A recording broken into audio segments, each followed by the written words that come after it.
अस्सलाम वालेकुम। टॉपिक है बच्चों Rutherford atomic model. Important long question है। अगर तो ये लॉन्ग में आ जाए तो आपने सबसे फर्स्ट हेडिंग बनानी है इसकी डिस्कवरी। 1911 में ये डिस्कवरी है।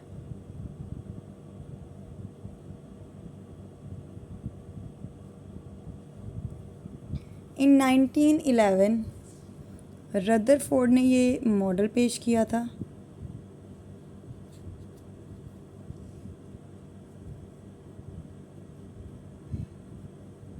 एटॉमिक मॉडल, और इन्होंने न्यूक्लियस की डिस्कवरी की थी।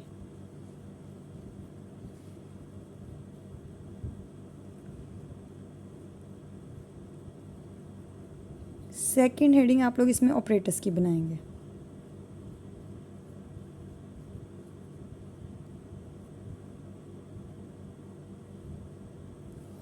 इसमें जो जो चीज़ें ऑपरेटर्स के तौर पर यूज़ होनी हैं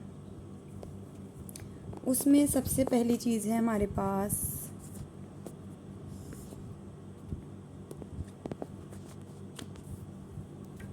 अभी मैं आपको बताती हूँ।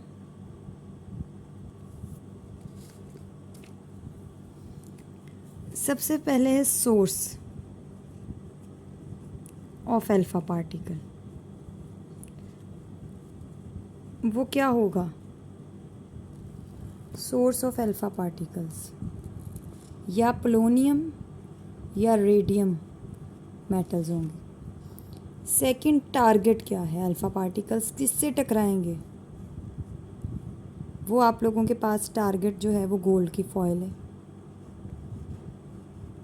अल्फा पार्टिकल कहीं से गुजरेंगे, वो लेड की प्लेट से गुजरते हुए गोल्ड फॉइल तक पहुंचेंगे। डिटेक्टर है आपके पास जिंक सल्फेट का। ये हमारे पास कुछ ऑपरेटर्स की चीज़ें। थर्ड, आप लोग इसमें हेडिंग बना लेंगे एक्सपेरिमेंट, कि होना कैसे है ये काम। तो ज़रा अटेंटिव हो के इसमें से सुनना है कि हमारे पास कैसे एक्सपेरिमेंट होता है। सबसे फर्स्ट आप लोगों के पास हेडिंग बनाएंगे कि अल्फ़ा पार्टिकल्स कहाँ से निकलेंगे? From polonium and radium source. ये बहुत इन अल्फ़ा पार्टिकल की स्टडी की ना। अल्फ़ा पार्टिकल्स जो इन सोर्स से निकलें, studied by Rutherford.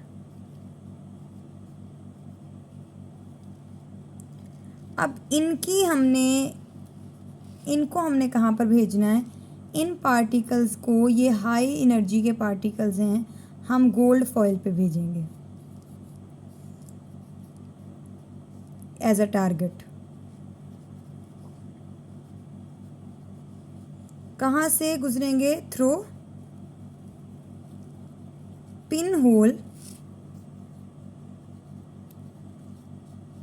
Lead plate. अब क्या होता है, जब ये जिंक सल्फेट के डिटेक्टर से टकराएंगे, स्क्रीन से टकराएंगे, तो ये क्या प्रोड्यूस करेंगे? ये फ्लैश लाइट प्रोड्यूस करेंगे।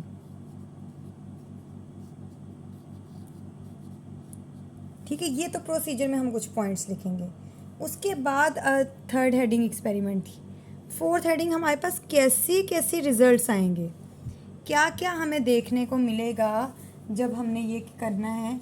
तो सबसे पहले हमें नज़र आएगा कि कुछ अल्फ़ा पार्टिकल्स अनडिफ्लेक्टेड गुजर गए,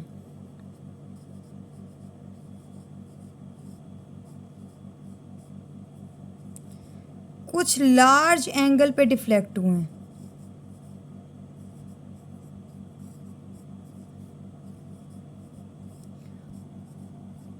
और कुछ बाउंस बैक हो गए।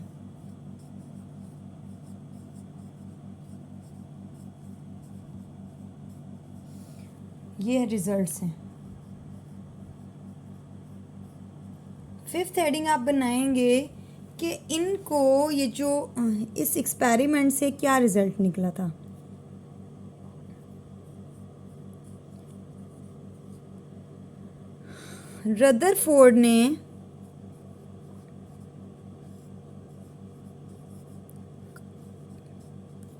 रदरफोर्ड पोस्टुलेटेड, उसने एक आइडिया दिया था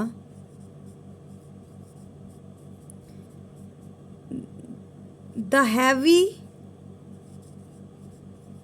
portion that is present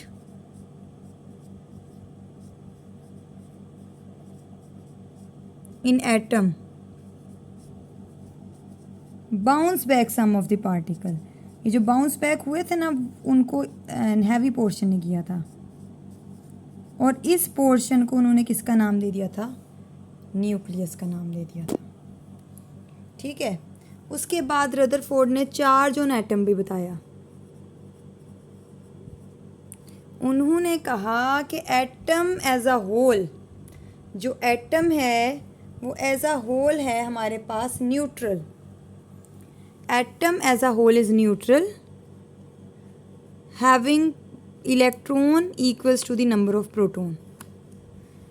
Rutherford ने प्लेनेटरी मॉडल भी दिया था कि जो इलेक्ट्रॉन्स हैं वो सराउंड करते हैं the central nucleus like a solar system.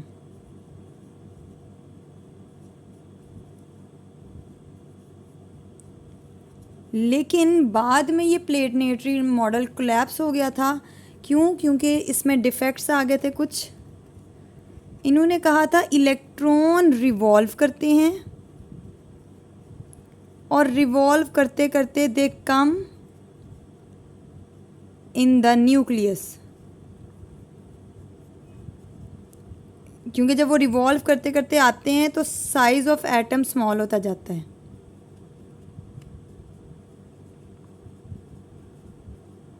और ultimately the electrons fall in the nucleus।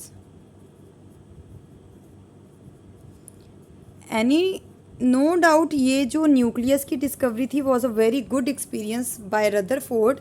But इन्होंने ये जो बात की थी ना कि एटम के अराउंड जो इलेक्ट्रॉन मुसलसल मोबाइल हैं दे अल्टीमेटली फॉल, ये वाली बात गलत हो गई थी। अब जैसे ये अल्फ़ा पार्टिकल्स निकले, पोलोनियम सोर्स से टकराए, डायग्राम बनाना ज़रूरी होती बेटे। कुछ अनडिफ्लेक्टेड गुजर गए, कुछ जो इसके कॉर्नर से टकराए थे वो लार्ज एंगल पे बेंड हुए, और कुछ बाउंस बैक हो गए जो सेंट्रल से टकराए थे।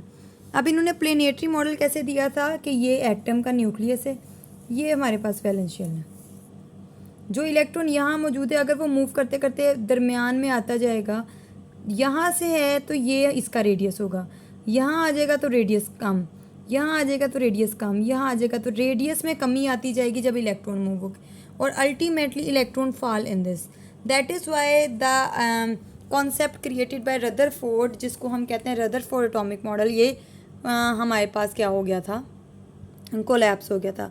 बेटे लॉन्ग क्वेश्चन आए तो सबसे पहली हेडिंग आप लोगों ने बनानी है डिस्कवरी की, सेकंड ऑपरेटर्स की, थर्ड एक्सपेरिमेंट की, फोर्थ रिजल्ट की, फिफ्थ न्यूक्लियस की डिस्कवरी, सिक्स चार्ज, सेवन्थ इसका प्लेनेटरी मॉडल, एट्थ इसके डिफेक्ट्स हो जाएंगे, और नाइन्थ हेडिंग इनकी डायग्राम्स हो जाएंगी।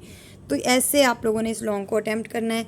बेटे कोई भी इसमें मसला हो तो ज़रूर पूछिएगा। अपना ख्याल रखिएगा। अल्लाह हाफिज़।